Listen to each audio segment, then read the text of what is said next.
오늘 이 저녁 시간 함께 나눌 하나님의 말씀 시편 20편 7절에서 8절까지의 말씀입니다. 시편 20편 7절에서 8절까지의 말씀 두 절밖에 되지 않으니 여러분과 제가 한 목소리로 읽도록 하겠습니다.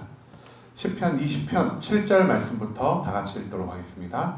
어떤 사람은 병거, 어떤 사람은 말을 의지하나 우리는 여호와 우리 하나님의 이름을 자랑하리로다. 그들은 비틀거리며 엎드려지고 우리는 일어나 바로 서도다. 아멘. 오늘 이 저녁 시간 함께 나눌 하나님의 말씀 제목은 우리 공동체가 신뢰하는 것이라는 제목을 가지고 함께 말씀 나눠보는 시간 갖도록 하겠습니다. 네, 오늘 이 시는요 여전히 계속해서 다윗의 시편이 이어지고 있습니다. 다윗의 시편 중에서도요 제왕시의 양식을 가진 시편이라 할 수 있겠습니다. 저희가 저번 주에도 한번 이 제왕시에 대해서 이야기를 나눈 적이 있는데요.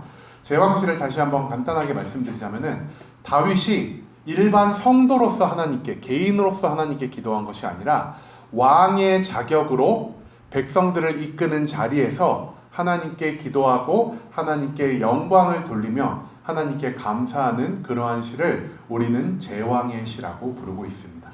그리고 오늘 시편 20편 또한 다윗이 개인으로서 하나님께 올려드린 기도가 아니라 이 시편 20편은 다윗이 이스라엘 전체의 왕으로서 하나님이 세워주신 그 왕으로서 하나님께 직접 기도를 드리는 그 장면에 대해서 묘사하고 있습니다. 특별히 왕의 역할에 대해서 제가 여러 번 말씀을 드렸죠. 왕의 역할, 첫 번째, 이방 민족이 쳐들어오면은 제일 앞서 나가서 그들과의 전쟁에서 하나님의 이름을 힘입어 전쟁에서 승리하는 자, 그것이 왕의 첫 번째 책무이고, 두 번째 책무는 무엇이냐? 백성들 사이에서 시시비비가 갈렸을 때 하나님이 나에게 주신 그 온전한 지혜를 가지고 하나님의 정의에 비추어 그것의 옳고 그름을 구분해 주는 것이 바로 왕의 두 가지 책무다라고 제가 계속해서 말씀을 드리고 있습니다. 그런데 오늘 이 제왕시로서 다윗은 어떠한 일을 행하기 전에 하나님께 기도를 올리고 있냐? 전쟁에 나가기 전에 하나님께 기도를 올리고 있습니다. 전쟁에 나가기 전 하나님께 기도를 올리면서 하나님, 이 전쟁에서 우리가 하나님을 의지하오니 전쟁의 주관자 되신 하나님께서 이 전쟁을 우리에게 온전히 승리케 하실 것을 믿고 나아갑니다라는 그러한 기도의 제목이 시편 20편 전체의 내용으로 담겨 있을 것입니다. 우리가 시간 관계상 1절부터 끝절까지의 말씀을 읽지 않아서 제가 1절의 말씀 여러분들께 간단히 읽어드리겠습니다. 환난날에 여호와께서 내게 응답하시고 야곱의 하나님의 이름이 너를 드높이시며. 다윗은 지금 전쟁에 나가기 전 이 순간을 환난날이라고 표현하고 있습니다. 만약 이 전쟁이 다윗에게 있어서 굉장히 쉬운 것, 다윗이 너무나 손쉽게 승리할 수 있는 전쟁이었다면 다윗이 이 전쟁을 앞에 두고 전쟁을 환난날이라고 표현하지는 않았을 것입니다. 전쟁을 앞두고 이 전쟁이 나에게 있어 환난의 날과 같다라고 표현한 이유가 무엇이냐? 그 전쟁이 굉장히 어려운 전쟁이었을 뿐더러 나의 적군들이 내가 보기에도 굉장히 강력한 힘을 가지고 있었기 때문이 아닐까라고 우리는 이 기도를 통해 추측해 볼 수 있습니다. 그리고 이 기도문 가운데서 우리가 굉장히 특이한 것을 하나 발견할 수 있는데요. 1절 말씀에 다윗이 이렇게 기도합니다. 환난날에 여호와께서 내게 응답하시구라고 합니다. 너에게 응답하시구라고 합니다. 그런데 다윗이 지금 기도를 하고 있는 입장이잖아요. 그것도 전쟁에 나가기 위한 기도를 하고 있다면은 다윗이 너에게라는 표현을 안 할 겁니다. 보통 어떤 표현을 쓸까요? 하나님이 나에게 응답하실 것이고, 또는 다윗과 함께한 우리 군대들, 우리에게 응답하실 것이고 라는 표현을 써야 마땅하지 않을까요? 그런데 다윗은 여기서 너에게 라는 표현을 하고 있습니다. 이 말을 바꿔서 우리가 곰곰이 잘 생각해 보면은 이 기도는요 다윗이 자기 스스로에게 하는 기도가 아니라 누군가가 다윗에게, 전쟁에 출전하는 다윗을 위해서 하는 기도가 아닐까라고 우리가 생각을 해볼 수 있을 것 같습니다. 왜냐하면은 기도를 받는 대상이 나가 아니라 너에게 라고 말하고 있기 때문입니다. 이 시편 20편의 기도는요 정확히 말하면은 다윗 혼자만의 기도는 아닙니다. 누가 지금 전쟁에 출정하기 전에 기도하고 있냐? 다윗이 기도를 하고요. 다윗과 함께 전쟁에 출정하는 군사들이 기도를 하고 있고요. 마지막으로 전쟁에 출전하지 않는 수많은 이스라엘 백성들이 다윗과 그 군대를 둘러싸고 하나님께서 우리 다윗 왕에게 이 전쟁을 승리케 해주실 것을 믿습니다라고 말하는 다윗 개인의 기도가 아니라 이스라엘 모든 공동체가 한 마음으로 하나님 앞에서 전쟁의 승리를 구하는 기도다라고 할 수 있겠습니다. 1절 후반부 말씀에 백성들은 또한 이렇게 말합니다. 야곱의 하나님의 이름이 너를 높이 드시며라고 말이죠. 야곱, 저희가 성경 공부를 창세기 계속하고 있는데 아직 야곱에 대해서는 하지를 않았습니다. 그런데 성경을 조금 많이 읽어보셨거나 신앙생활을 조금 오래 하신 분들은 야곱의 이름을 하나님이 바꿔주셨다라는 것을 알고 있습니다. 야곱의 이름을 하나님께서 이스라엘이라고 바꿔주셨습니다. 즉 야곱의 하나님의 이름이 너를 드높이시며, 여기서도 너라는 표현이 또 나오거든요.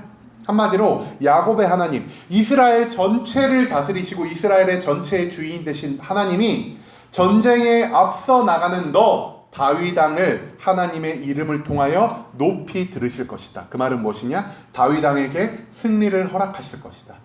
백성들은 전쟁에 나가는 다윗 왕과 다윗 왕의 여러 군사들을 보고 멀리서 전쟁에 나가지 못하는 자신들의 마음을 치며 자기의 공동체를 위해 다윗 왕과 다윗 왕의 병사들을 위해 이렇게 기도를 하고 있다는 것이죠. 이 기도는 다윗의 기도이기도 하지만 다윗과 함께한 이스라엘 모든 공동체들이 한 마음으로 전쟁의 승리를 기원하는 마음을 담은 기도문이라고 이해하시면 좋을 것 같습니다. 자, 그렇다면은 이 기도를 통해서 다윗이 누구와 싸우려고 하냐? 우리는 7절 말씀을 통해 다윗의 적군이 어떤 태도를 가지고 전쟁에 임하는지를 발견할 수 있을 것입니다. 7절 말씀에서 다윗과 이스라엘 백성들은 한마음 한입을 모아 이렇게 말합니다. 어떤 사람은 병거, 어떤 사람은 말을 의지하나 우리는 여호와 우리 하나님의 이름을 자랑하리로다 라고 말이죠. 여기서 우리는 누구일까요? 우리는 하나님의 이름을 자랑하는 자, 즉 하나님을 믿고 지금 하나님의 이름을 부르며 전쟁터로 나아가는 다윗의 군대, 이스라엘 백성, 즉 하나님의 공동체가 될 것입니다. 이 하나님의 공동체가 의지하는 것이 무엇이죠? 하나님의 이름을 자랑하는 것이라고 합니다. 그런데요, 우리와 전쟁을 하는 상대방, 어떤 사람들로 통칭되는 우리의 적들은 하나님을 의지하지 않습니다. 왜냐? 그들은 하나님을 모르기 때문이죠. 하나님이 이 세상에 존재하지 않는다고 생각하고 하나님이 이 전쟁의 주인이 되지 않는다고 생각하기 때문입니다.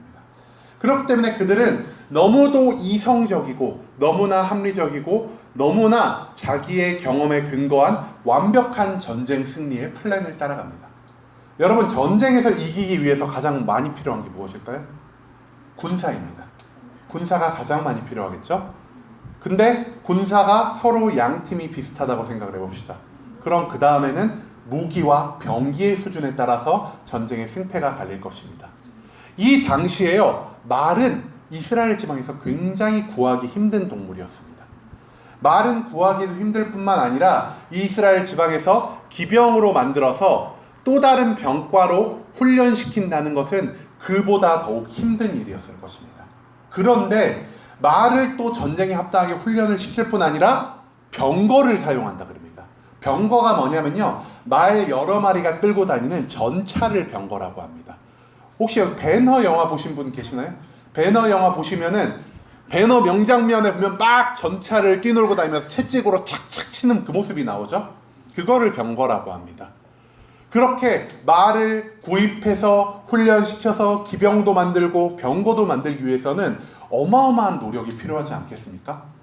이 이스라엘의 대적들은 이스라엘을 이기고 이스라엘을 물리치기 위해서 자신들이 가장 자신 있게 말과 병거를 자랑하기 시작합니다. 야, 이스라엘, 너네 말을 구해봤자 너네가 얼마나 구했겠어. 나는 이 전쟁을 오랫동안 준비하면서 말도 열심히 준비했고 말뿐만 아니라 전차대 또한 만들었어. 너희가 과연 우리를 이길 수 있을까? 이 사람들은요, 너무나 지극히 당연한 인간적인 지식에 근거하여 말과 자신들이 준비한 병거를 의지하며 전쟁에 나갑니다. 내가 정말 힘들게 구하고 훈련시킨 이 말들이, 내가 정말 너무나 많은 희생을 들여가면서 만들어낸 이 전차 부대가 이 전쟁에서 나에게 승리를 가져다 줄 것이다. 그들은 이렇게 생각을 하고 있다는 거죠. 그런데 다윗 그리고 이스라엘 백성들은 누구를 의지하고 있다라고 말하고 있죠? 우리 하나님의 이름, 하나님이 전쟁의 주인이라는 것입니다. 이 전쟁은 사람과 사람이 하는 전쟁이 아니다. 이 전쟁은 하나님이 주관하시는 전쟁이기 때문에 우리가 할 일은 무엇이냐? 하나님의 때, 하나님의 장소, 하나님의 방법을 하나님이 우리에게 말씀해 주시면은 우리가 그것에 온전히 순종하기만 하면 된다.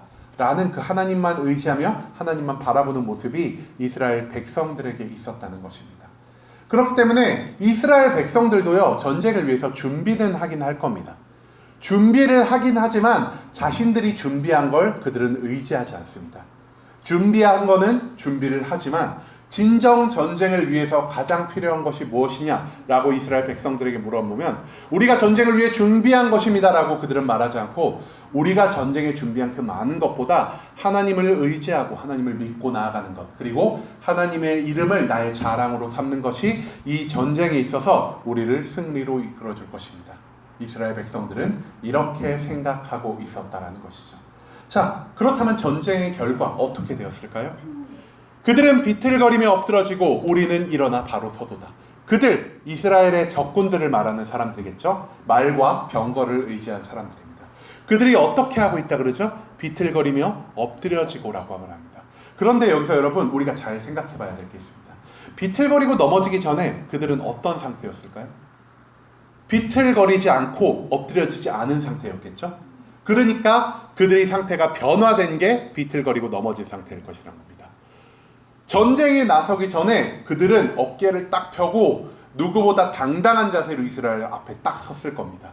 내가 이만큼 준비한 것이 있으니 너희는 오늘 우리의 밥이다 라고 당당히 말을 하며 나아갔지만 그들의 전쟁에 하나님이 없기 때문에, 그들이 자신의 힘과 능력만을 의지했기 때문에 그들은 당당하게 그리고 건장한 자세로 앞에 나왔지만 전쟁이 끝날 때는 비틀거리며 엎드려지는 자세로 돌아갈 것이다 라고 이스라엘 백성들과 다윗 왕은 선포합니다.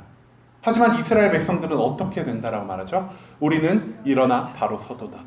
일어나다, 서다 라는 건요, 일어나기 전의 상황과 서기 전의 상황이 이스라엘의 이전에, 변화되기 이전의 상황이었을 거란 겁니다. 그 말은 무엇이냐? 전쟁하기 전에는 이스라엘은 넘어져 있는 자였단 말입니다. 상대편 적군이 보기에 이스라엘은 너무나 볼품없고 전쟁에 대한 준비도 그렇게 열심히 하지 않은 것 같은데 지들이 뭐라고 자꾸 하나님의 이름만 부르며 우리 앞으로 다가옵니다. 우리가 병력을 조금만 동원하면은 저 사람들을 금방 쓸어버릴 수 있어 보이는 그런 연약한 군대가 이스라엘의 군대였다는 것이죠. 그런데 그들이 하나님을 의지하고 하나님을 믿고 따라간 순간 하나님이 그들을 변화시키십니다. 어떻게 변화시킨다고 말하죠? 그들을 일으켜 세우실 뿐만 아니라 그들이 바르게 설 수 있도록 하나님이 힘과 능력을 공급하셨다라는 말이 됩니다.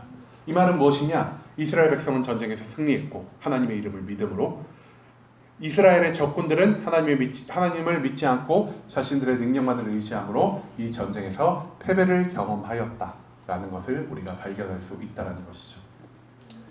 여러분, 이 시의 가장 특이점은 무엇이냐? 바로 이 시가 다윗 혼자만의 기도가 아니었다는 겁니다. 나는요, 나 혼자 신앙생활을 할 때는 세상의 어려움에 직면했을 때 우리가 하나님의 이름을 온전히 신뢰하며 나아갈 수 없습니다. 왜냐? 나 혼자는 너무나 연약한 자고 나 혼자로는 이 세상 속의 고난과 핍박 그리고 어려움을 헤쳐나갈 수 없을 만큼 나는 연약하고 믿음이 자주 흔들리는 자이기 때문입니다. 그렇기 때문에 전쟁에 나가기 앞서서 다윗은 자기 혼자만 하나님께 기도하는 모습을 보이지 않았습니다. 자기와 전쟁에 같이 나가는 병사들을 독려해 그들과 함께 하나님께 기도했고, 또한 병사들뿐 아니라 이스라엘 모든 하나님을 믿는 이 신앙의 공동체에게 기도를 부탁해 모두가 한 마음으로 이 하나님의 공동체가 한 마음과 한 뜻을 가지고 다윗과 다윗의 전쟁을 위해 기도했다라는 것을 우리가 이 시편 20편의 말씀을 통해 발견할 수 있을 것입니다. 여러분, 그렇기 때문에 우리 혼자의 힘으로 할 수 없는 그 많은 것들, 우리 혼자의 힘으로는 나의 믿음을 유지할 수 없고 나 혼자의 힘으로는 세상 가운데서 우리가 자주 흔들리며 넘어지며 죄를 저지르고 하나님 대신에 다른 것들을 의지할 수 있는 그 수많은 상황에서 우리가 선택할 수 있는 최선의 방향성이 무엇이냐? 바로 나 혼자만 신앙생활을 하는 것이 아니라 우리 믿음의 공동체, 예배 공동체가 함께 신앙생활을 해나가는 것을 하나님께서는 더 기뻐 받으신다라는 것을 이 시편 20편 말씀을 통해 우리에게 알려주고 계신다는 것입니다. 공동체가 하나님이 우리를 위해 준비해 놓으신 최고의 선물입니다. 공동체가 하나님이 우리를 위해 예비해 놓으신 최고의 선물이라는 것을 우리가 기억하길 소망합니다. 그렇기 때문에 이 공동체를 통해 우리가 해야 할 일이 무엇이냐? 우리가 아까 말씀드린 1절 말씀 기억하길 소망합니다. 공동체는 나를 위해, 우리를 위해서만 기도하는 것이 아니라 너를 위해 기도할 수 있는 것이 바로 신앙의 공동체라는 것이죠. 우리의 공동체 안에서 우리가 이 기도의 시간, 나만을 위해서, 나의 목적과 수단만을 위해서 하나님만을 붙잡고 기도하는 것은 하나님이 그렇게까지 기뻐하실까라는 생각을 한 번쯤 해보게 됩니다. 하나님이 우리에게 이 공동체를 만들어주시고 우리에게 이 공동체를 허락하신 이유는 무엇이냐? 나만을 위해 기도하는 것이 아니라 이 공동체에서 흔들리고 있는 자들, 이 공동체에서 지금 시험과 고난을 겪고 있는 그들, 너를 위해서 기도하기 위해 하나님께서는 이 공동체를 만들어 놓으셨다라는 것에 우리가 주목할 필요가 있습니다. 다윗 혼자만 기도했다면 다윗도 적들과 마찬가지로 말과 병거를 의지했을지도 모르겠습니다. 하지만 공동체가 전쟁에 나가지 않는 그 이스라엘 백성들, 전쟁에 나가지 않는다는 것을 무엇을 의미합니까? 실제적으로 고난과 시험을 내 몸으로 직접 맞닥뜨리며 경험하지 않는 사람들을 의미합니다. 그 사람들이 직접 고통을 경험하는 그 한 사람을 위해서 모두가 한 마음으로 중보함으로 나아가자 다윗은 전쟁의 공포에 무릎 꿇지 않고 내 능력과 내 힘을 의지하지 않고 오직 하나님만을 의지하며 하나님의 이름을 나의 자랑으로 삼고 나아갔다는 것을 우리가 시편 20편의 말씀을 통해 발견할 수 있습니다. 공동체는 축복입니다. 그리고 공동체의 가장 큰 역할은 무엇이냐? 단순히 우리가 모여서 먹고 즐기고 마시며 우리만의 즐거움을 추구하는 것으로 공동체의 역할이 끝나는 것이 아니라 공동체의 진정한 역할은 이 시험을 받지 않고 고난을 받지 않는 많은 공동체의 인원들이 세상 밖에서 진짜 고난을 받고 진짜 핍박에 노출되어 있는 그 한 사람, 너를 위해서 중보하는 마음으로 한마음 한뜻으로 기도하며 나아가는 것, 그것이 바로 공동체의 진정한 목적이라 할 수 있겠습니다. 여러분, 우리의 신앙은요, 개인적인 신앙으로 마무리되면 안 됩니다. 하나님께서 이 예배 공동체를 우리에게 허락하신 것은 그만한 이유가 있기 때문일 것입니다. 그렇기 때문에 우리가 공동체를 사모하는 마음으로 항상 모이기에 힘쓰라는 이 성경 말씀을 붙잡고 우리가 매일 모임으로 말씀과 기도를 하며 나아갈 수 있는 그런 순복음 함께하는 교회가 되길 소망합니다. 또한 우리가 모일 때마다 우리 자신만을 위한 기도, 나 자신만을 위한 자랑, 우리들끼리만 기쁘고 즐거운 그런 교제로만 이 시간이 끝나는 것이 아니라 우리가 정말 우리 공동체 가운데서 가장 연약한 사람들, 공동체 가운데서 지금 핍박과 시험을 경험하고 있는 그들을 위해, 너를 위해 중보하며 한마음으로 기도할 수 있는 그런 순복음 함께하는 교회 예배 공동체가 되길 간절한 마음으로 소망하겠습니다.